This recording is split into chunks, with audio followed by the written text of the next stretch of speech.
for years. Remember we were talking about in the other one where I'm like, I actually considered brainwashing myself with MSNBC because it was so challenging to have my views. And it's like the wokeness thing was one of the most, you know, it wasn't as bad as like pandemic stuff, but it was like, you know, it's like right there that you're choking on all the time because they had so much institutional control. And you're like, these people have lost their mind. I'm not allowed to say that a man beating up a girl in sports just because they're wearing a wig is absurd. Like, I can't say that. And it was like, you're just choking on it for years. And then there was like some little turn right around when Elon bought Twitter. And from there, now it was like, okay to talk about it. Now it's okay to talk about it. And then it just all of a sudden went, like, and the trigger point was the Bud Light thing. That was that was where it was like, oh, this is going to end. It's their own dang fault. It's a matter of time. Yeah. This is going to end now.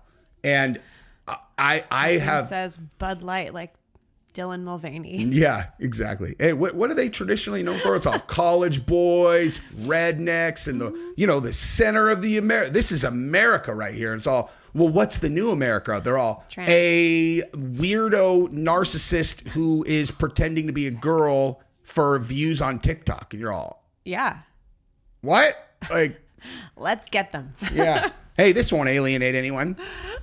And honestly, I don't usually root for people to lose their jobs ever. No.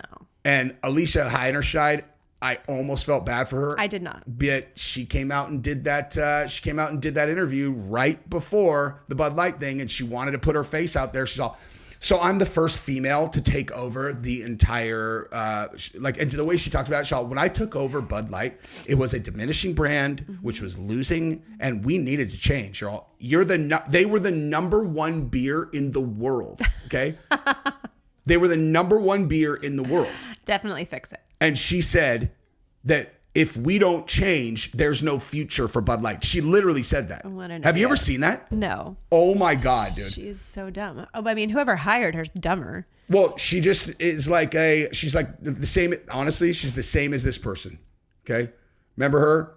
I do remember her. Thank you, George Floyd. That. So she's just like that, where there's no human there, dude. Like, she's just like, so we need something brighter, something more vivid. And what she's saying is we need to go woke, dude. And Heinerscheid. There you go. Yeah, an interview. Wait a minute. Oh, yes. Here it is. Watch this. Oh, I'm a businesswoman. Okay, this is just... it's like watching someone fall out of a tree and just getting satisfaction every time that their head hits a branch. You know? We don't want that to happen to people. No, just someone that you don't like, I'm saying. Like, I don't, you know what I mean. It's a metaphor. But listen to this. I had a really clear job to do when I took over Bud Light. And it was, this brand is in decline. It's been in decline for a really long time.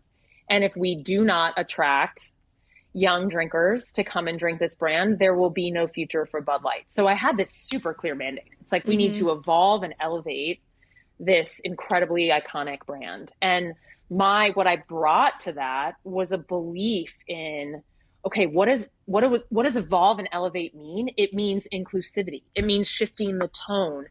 It means having a campaign that's truly inclusive and feels lighter and brighter and different and appeals to women and to men. Mm-hmm. And representation is at sort of the heart of evolution. You've got to see people who reflect you in the work. And we had this hangover. I mean, Bud Light had been kind of a brand of fratty, kind of out of touch humor. And it was really important that we had another approach. So she shamed her way into that job. Listen, listen here, old white guys. It's a new world. Well, and this is still during the time where you're not allowed to argue with me when I say things like, we need a more inclusive environment because this old fratty shit is not going to cut it. We need to attract new people. And guess what? New people are all homosexual or trans. Or allies. Okay. And this old fratty thing, there are no more frat guys. Okay. Frat guys don't exist anymore.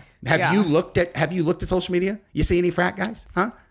That's what I'm saying. They just took the world and pretended it didn't exist. And then Dana White's all, hey, We're all still over here. here. Hey, we're all over here, dude. Hey, bring in the presidential candidate. And everyone's all, ah.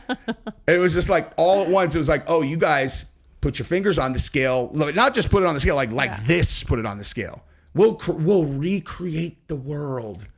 That's what they did. And then a person like that comes out, says a thing like that, and then Bud Light gets, I mean, she took, so that was her mandate. Yeah. That's what she said. And she took Bud Light from the #1 brand in the world to like 5th place. Did they ever recover? Not fully. Wow.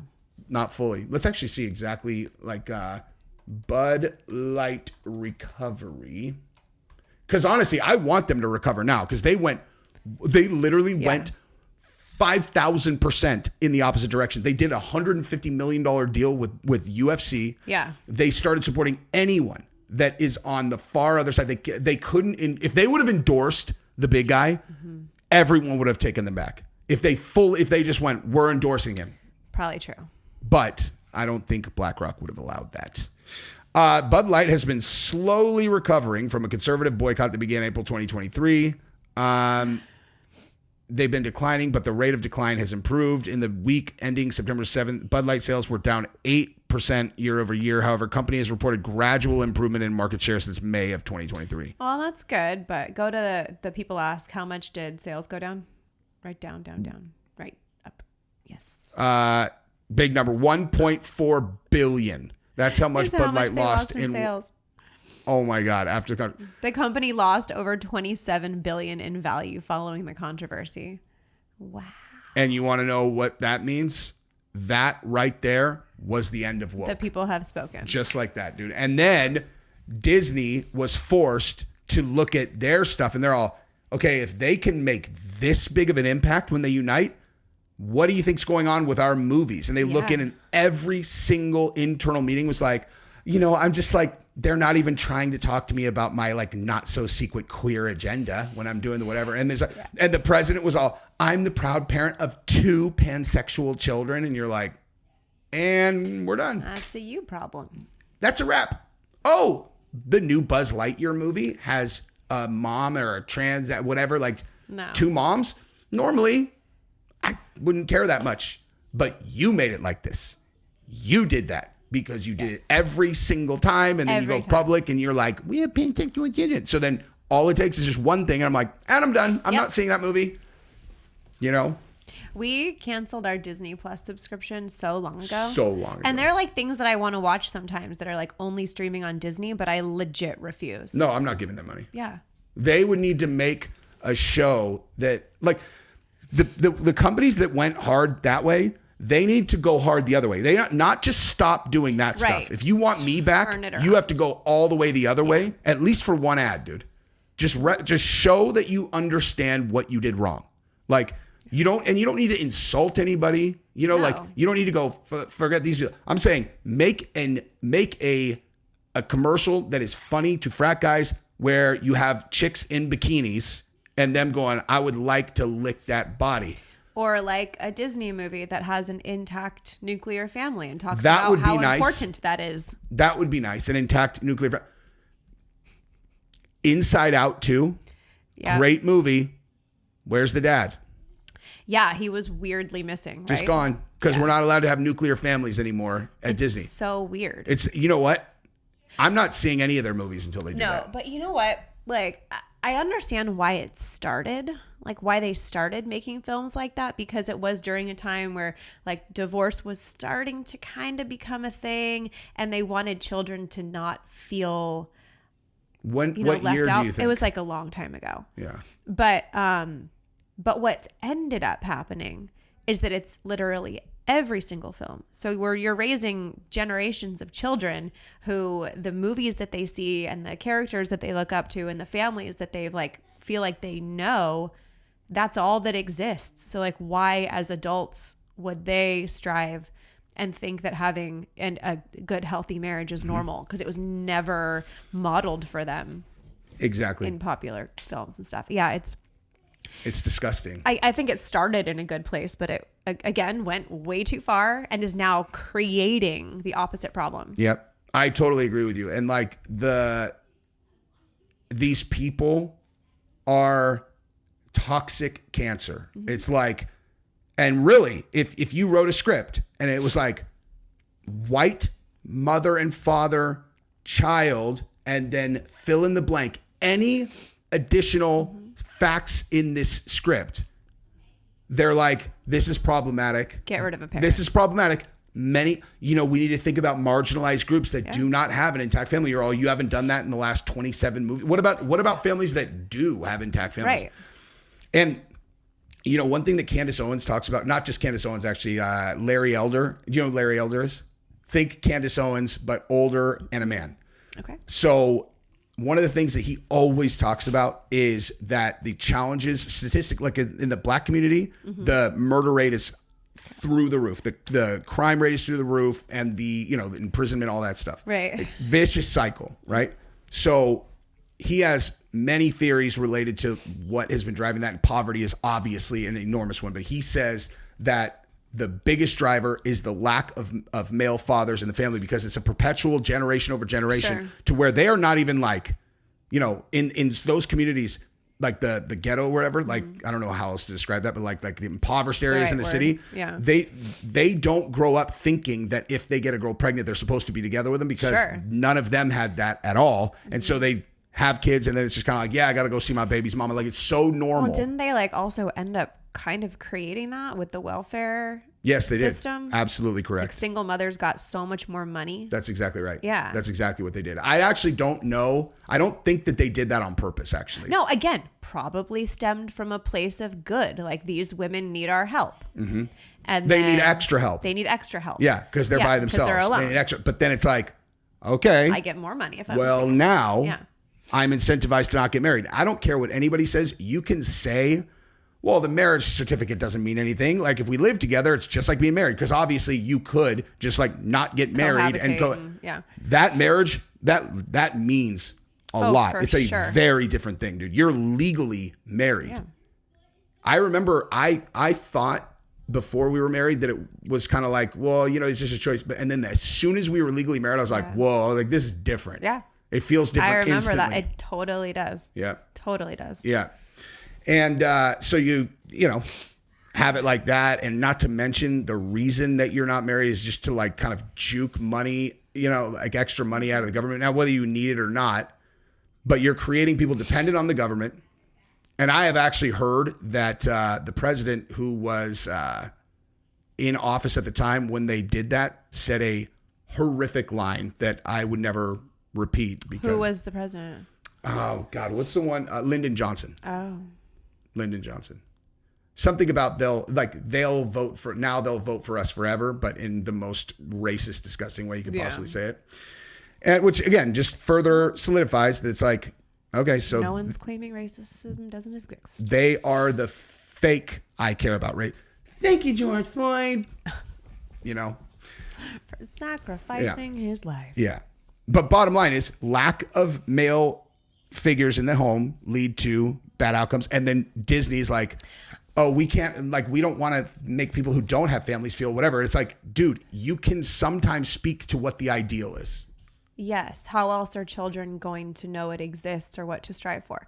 But with regard to male figures not being in the home, I think there's so many layers to that.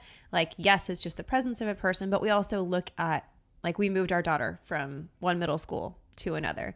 There's a big difference in socioeconomic status between the two schools.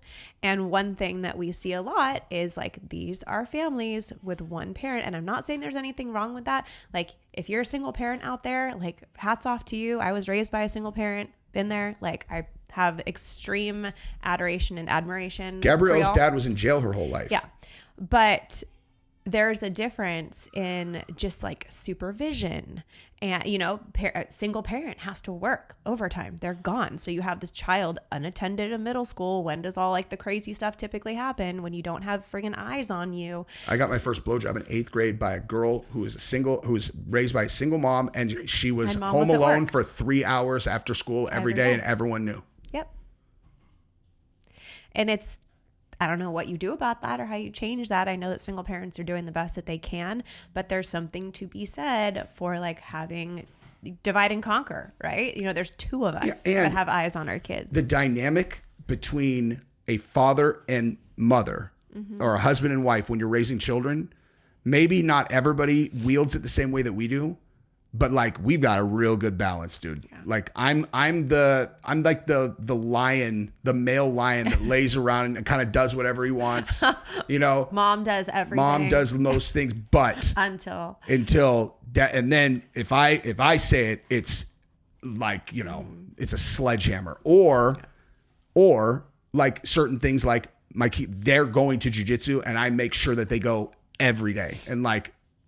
The dynamic of, and also I can talk to them about things that will land heavier. Like she obviously has tons of stuff she talks to them about that I can't.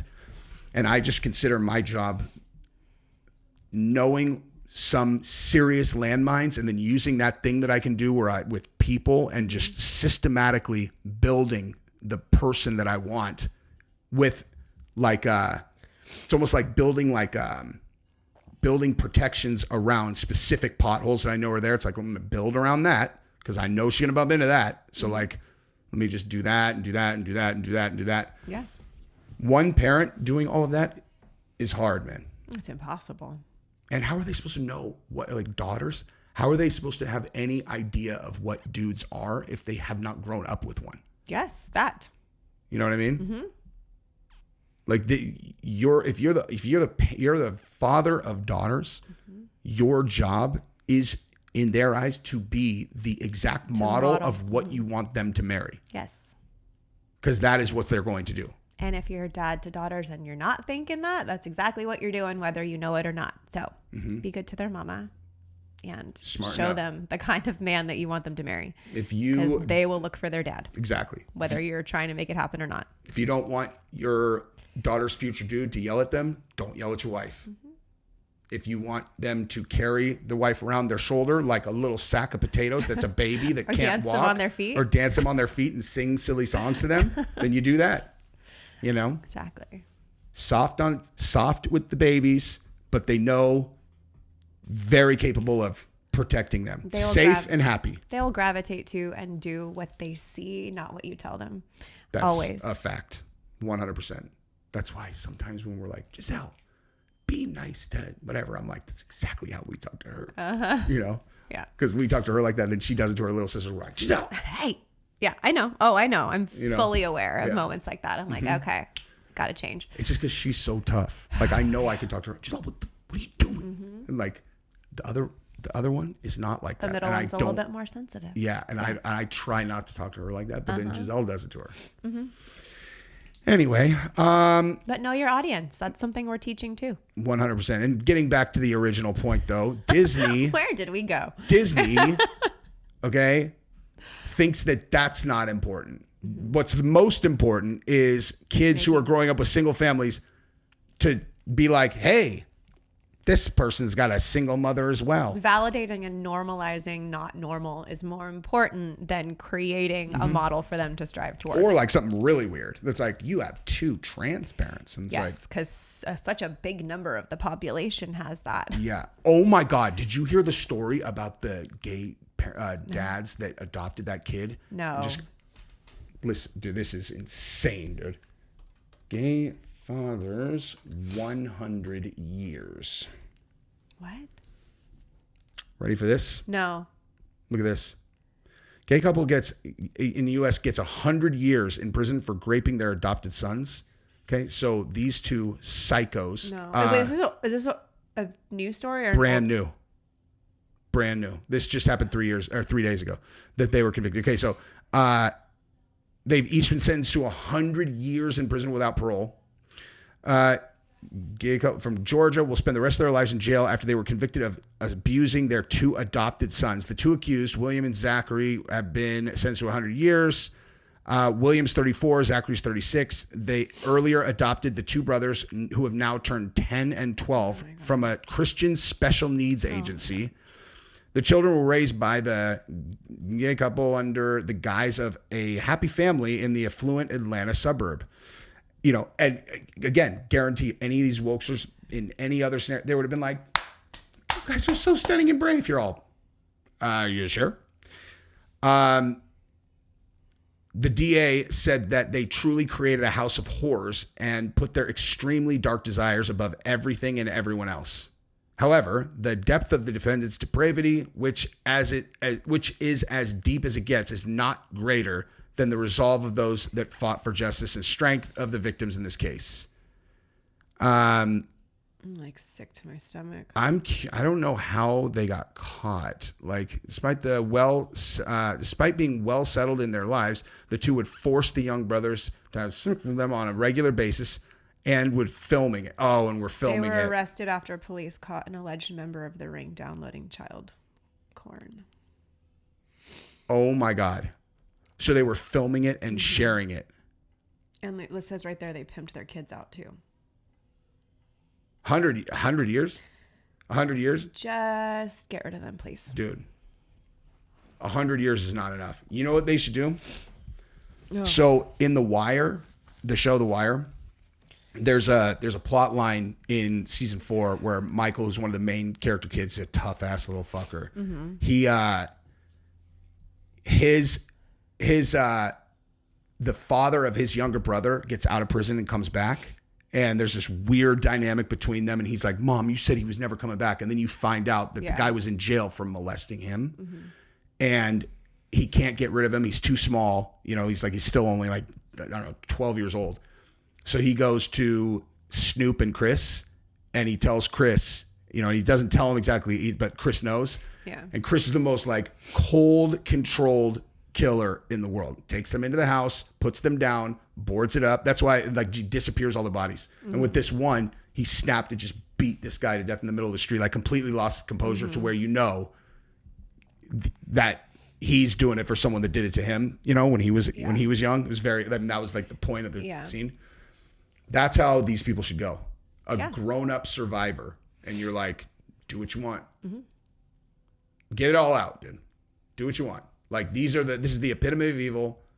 Why? Like, I'm serious. Why are we I don't care if it costs $1 to keep them locked up. Like they're eating food that we are paying tax dollars for. No. No. Like I believe in the reform program for some people. We've had several of y'all share your stories in the comments before, and thank you. And like, you know, it's proof that it works for some people, but there are others like these people who will never come back or change or be like able to function in society or be safe in society. So why are we keeping them around? Exactly. Just get rid of them. 100%. The other thing too is there's that aspect because it's like you're never going to be anything but a threat to people, which again, that's justification on its own. In my opinion, also there's this other thing, which is like life's not that long, you know, like you live, let's just say the average person lives to be 80 or something. I don't know what it is. Okay, well, if you're 40 years old, you grape a 9-year-old and then pass them around to your friends, you have forfeited the rest of your time. Like, it's forfeit. You're done. This is not about like revenge. This is not about whatever. This is not like some kind of like cartel. Like, you're just done. Like, that's a wrap for you. Yes. Good try, you know, enjoy what's coming next time. You know what I mean? But like, you're done. Yes. The fact that they are going to be given food, like imagine being food and shelter and like a stable climate controlled environment. I actually don't think that they get climate control, hopefully, but nonetheless, I think there's like mandates about central heating being like a requirement. Oh, if it's like really cold, yeah, you might be right. I don't even know where they are, but nonetheless, I'm going to do my video on them right now too, I think. Yeah, I'm now shook and I'm going to go to the chiropractor. You do that, babe. I love you very much. Excellent job on this video. Well, that's not how I usually close this out. I forgot that I'm talking to an audience. I was just talking to you. Like the video, subscribe. We'll see you next time. Later. Bye.